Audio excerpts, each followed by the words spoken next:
నమస్తే welcome to our channel. నేను సౌజన్య. YS Sharmila APPCC చీఫ్గా బాధ్యతలు చేపట్టిన వెంటనే కూడా వాళ్ళ అన్నయ్య మీద మాటల తూటాలను పేల్చడం స్టార్ట్ చేసింది. దానికి కౌంటర్గా ఆయన లేటెస్ట్గా అంటే కొన్ని గంటల తర్వాత రియాక్ట్ అవ్వడం జరిగింది. సో స్టార్ క్యాంపైనర్లు పక్క రాష్ట్రాల నుంచి వచ్చారు చంద్రబాబుకి సంబంధించి ఆయన కామెంట్స్ చేశారు.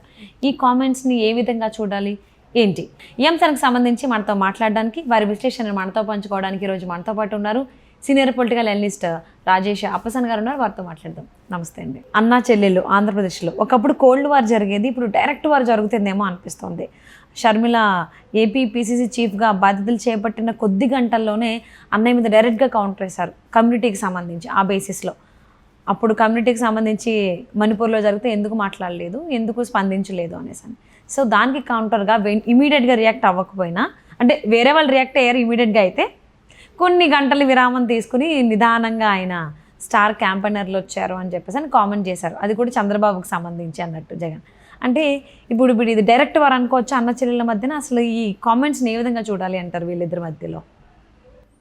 ఇక్కడ గతంలో ఇందిరాగాంధీ గారు ప్రధానమంత్రిగా ఉన్న రోజుల్లో ఆనాటి ప్రతిపక్షాలు కేంద్ర ప్రభుత్వం మీద, కేంద్రంలో పాలకురాలుగా ఉన్న ఇందిరాగాంధీ గారి మీద ఏదైనా రాజకీయపరమైన విమర్శలు చేస్తే, లేదు దేశంలో ఏదైనా సంఘటన చోటు చేసుకోగానే ఇందిరాగాంధీ గారు ఆ రోజులు ఏంటంటే ప్రజలకి రాజకీయ పరిజ్ఞానం తక్కువ, స్వాతంత్రం సిద్ధించి అప్పటికి కొన్ని దశాబ్దాలు మాత్రమే అయింది, కొంచెం అప్పటికి ఇంకా దేశము నేషనల్ అనే ఆ ఫీలింగు, ఆ భక్తి భావాలు చాలా ఎక్కువగా ఉండేవి.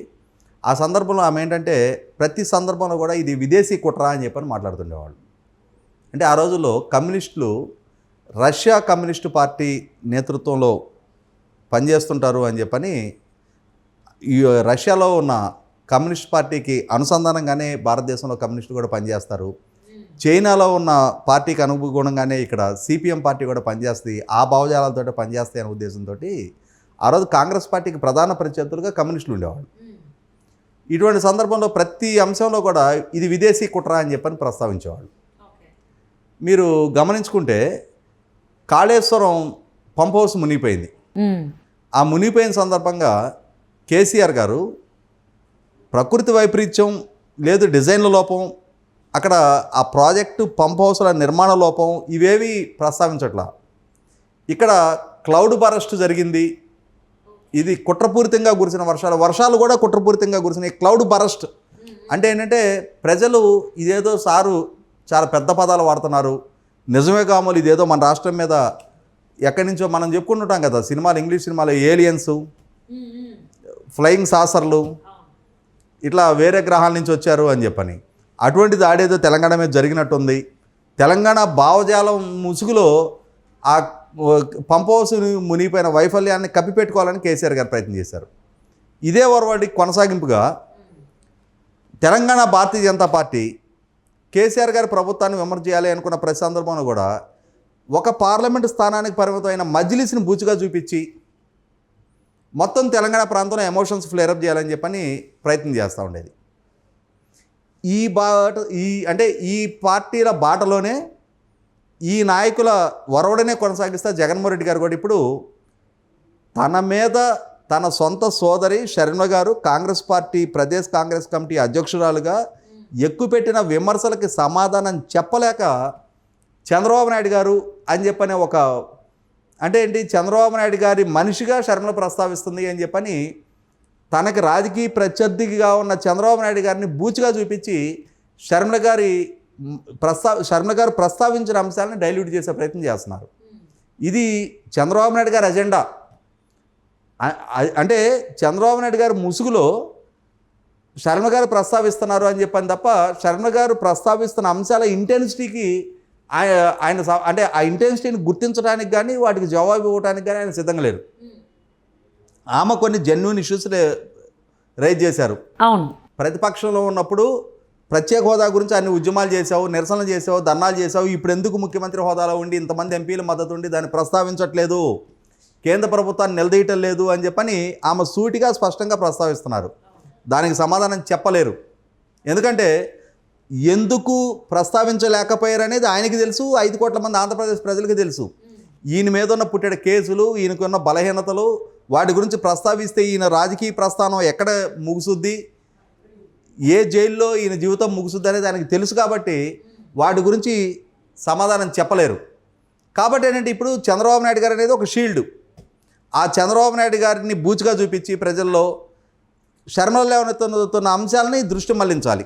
అసలు ఏ రకంగా చంద్రబాబు నాయుడు గారికి ఏపీ పిసిసి చీఫ్ షర్మిల గారికి సంబంధం ఏంటి? అసలు ఇద్దరు ఒక పార్టీ కాదు, ఇద్దరు వేరు వేరు పార్టీలు. ఒకటి నేషనల్ పార్టీ, ఇంకొకటి లోకల్ పార్టీ.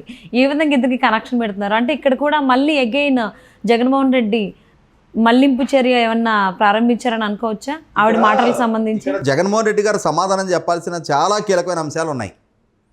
అసలు షర్మిల గారు ఎవరు? చంద్రబాబు నాయుడు గారి మేనగోళ్ళ? చంద్రబాబు నాయుడు గారి కూతురా? చంద్రబాబు నాయుడు గారి పార్టీలో కార్యకర్త? చంద్రబాబు నాయుడు గారి అభిమానే?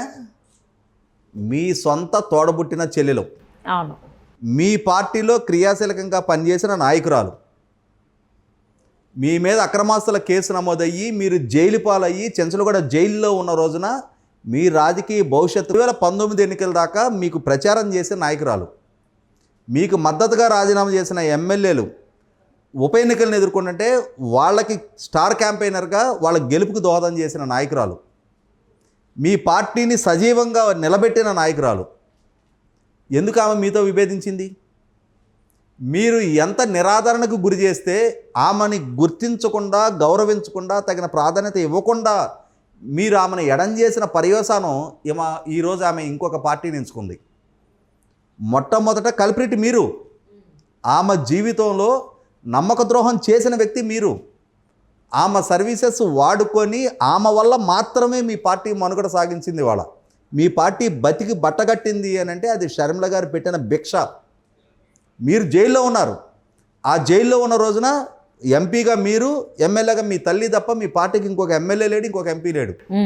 అటువంటి స్థితిలో పార్టీ పెట్టిన కొత్తల్లోనే మీ మీద వేల కోట్ల రూపాయలు దోచేశారు అని చెప్పిన ఆరోపణలు వచ్చి మిమ్మల్ని జైల్లో ఉంచి 16 నెలల పాటు బెయిల్ కూడా రిజెక్ట్ అవుతూ ఉండి 11 ఛార్జ్ షీట్లు మీ మీద నమోదయ్యి 43,000 కోట్ల రూపాయల ప్రజాధనం దుర్వినియోగం అయింది అని చెప్పని నిర్ధారణతో సిబిఐ మీ మీద ఛార్జ్ షీట్లు ఫైల్ చేసిన రోజున ఏ నాయకుడు మీ పంచన చేరటానికి కూడా భయపడుతున్న రోజున మీకు అండగా నిలబడ్డదు షర్మిల గారు.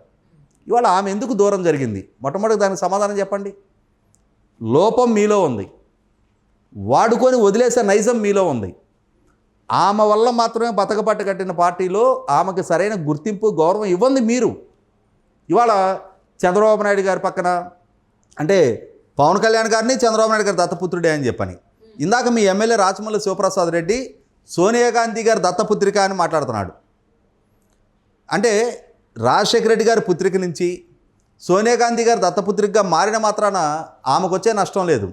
కానీ ఆమె ప్రజా జీవితంలో లేవనెత్తుతున్న ప్రశ్నలు, ఒకరోజు మీ గెలుపుకి క్యాంపెయిన్ చేసిన ఆమె, వివేకానంద రెడ్డి గారి హత్య జరిగిన సందర్భంలో కూడా మీ గెలుపుకే ఆమె క్యాంపెయిన్ చేశారు.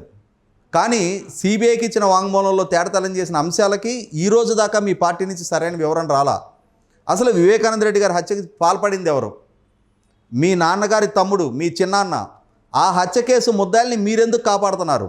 ఈ అంశాల ప్రాతిపదికగానే ఇవాళ మీ కుటుంబానికి సంబంధించిన ఆడపిల్లలు ఇరువురు కూడా, అటు షర్మిల గారు, రెండో వారు వివేకానంద రెడ్డి గారి కుమార్తె డాక్టర్ సునీత గారు మీతో విభేదించి ఇవాళ వాళ్ళు మీ నుంచి దూరం జరిగారు.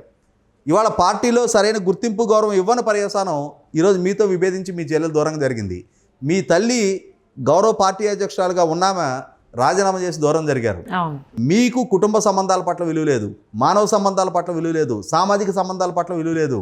ఇవాళ మీరు చంద్రబాబు నాయుడు గారిని ఇంకొకరిని బూజుగా చూపించిన మాత్రాన ప్రజల్లో మీ విశ్వసనీయత పెరగదు, షర్మిల గారి విశ్వసనీయత తగ్గదు.